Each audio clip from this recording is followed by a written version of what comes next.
दोस्तों इस वीडियो में हम बात करने वाले हैं डेली यूज होने वाले उन ज़बरदस्त इंग्लिश सेंटेंसेस के बारे में जिसका यूज़ अक्सर हम करते रहते हैं। जैसे मान लीजिए आप मार्केट में गए हों और आपको किसी ने 10 रुपये कम दिए हों और आप उससे कहना चाहते हो तुमने मुझे 10 रुपये कम दिए, तुमने मुझे 10 रुपये कम दिए, तो आप इंग्लिश में कहोगे you gave me 10 rupees short, you gave me 10 rupees short. दोस्तों मान लीजिए आप क्रिकेट देख रहे हों और आप किसी टीम को सपोर्ट करने वाले हों और वो टीम हारने वाली है, और उस वक्त अगर आप कहना चाहते हो हम लोग ये मैच हारने वाले हैं, हम लोग ये मैच हारने वाले हैं, तो आप इंग्लिश में कहोगे we are going to lose this match, we are going to lose this match. दोस्तों मान लीजिए आप अपने घर से या ऑफिस से निकलने वाले थे, तब तक आपका फ्रेंड आपके सामने आ जाता है और आप उस वक्त कहना चाहते हो मैं निकलने ही वाला था, मैं निकलने ही वाला था, तो आप इंग्लिश में कहोगे I was about to leave, I was about to leave. अगर वहीं आप किसी को कहना चाहते हो मैं आपको कॉल करने ही वाला था, मैं आपको कॉल करने ही वाला था, तो आप इंग्लिश में कहोगे I was about to call you, I was about to call you. दोस्तों मान लीजिए आप किसी से सच बताने वाले हों और आप किसी तीसरे व्यक्ति से कहना चाहते हो उसके बारे में मैं उसे सच बताने वाला हूँ,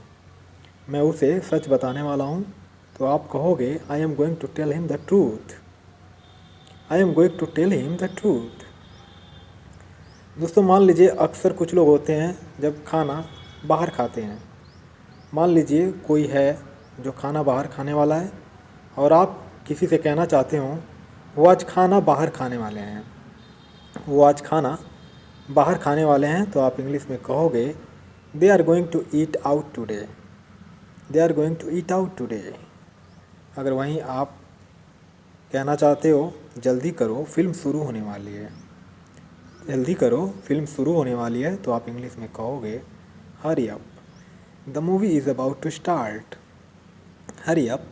the movie is about to start. अगर वहीं आप किसी से कहना चाहते हो अब मान भी जाओ, जैसे आप किसी को मान लीजिए बहुत देर से मनाने की कोशिश कर रहे हो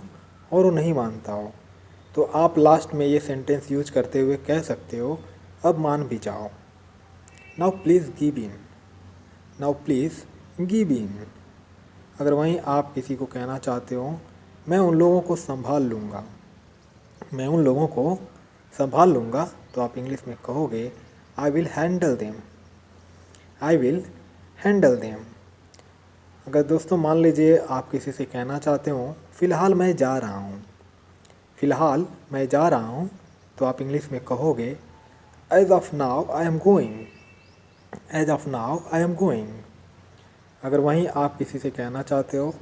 फ़िलहाल तुम कहाँ हो, फ़िलहाल तुम कहाँ हो, तो आप इंग्लिश में कहोगे as of now where are you, as of now where are you. अगर वहीं आप किसी से कहना चाहते हो भोले मत बनो, भोले मत बनो, तो आप इंग्लिश में कहोगे don't act quite, don't act quite. दोस्तों अगर आप किसी से कहना चाहते हो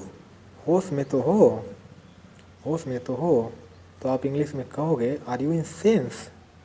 आर यू इन सेंस। अगर वहीं आप किसी एक्सीडेंट में बाल बाल बचे हों और किसी से कहना चाहते हो मैं बाल बाल बचा, मैं बाल बाल बचा, तो आप इंग्लिश में कहोगे आई स्कैप्ड नैरोली, आई स्कैप्ड नैरोली। अगर वहीं आप किसी से कहना चाहते हो अपना वहम दूर करो, अपना वहम दूर करो, तो आप इंग्लिश में कहोगे clarify your misconception, clarify your misconception. वहीं अगर आप किसी से कहना चाहते हो मैं तुमसे मिलकर बात करूँगा, मैं तुमसे मिलकर बात करूँगा, तो आप इंग्लिश में कहोगे I will talk you in person, या I will talk you in personally. अगर वहीं आप किसी से कहना चाहते हो यह जगह खाली करो, यह जगह खाली करो, तो आप इंग्लिश में कहोगे vacant this place, vacant this place. अगर वहीं आप किसी से कहना चाहते हो पट्टी बांध लो, पट्टी बांध लो, तो आप इंग्लिश में कहोगे dress the wound, dress the wound.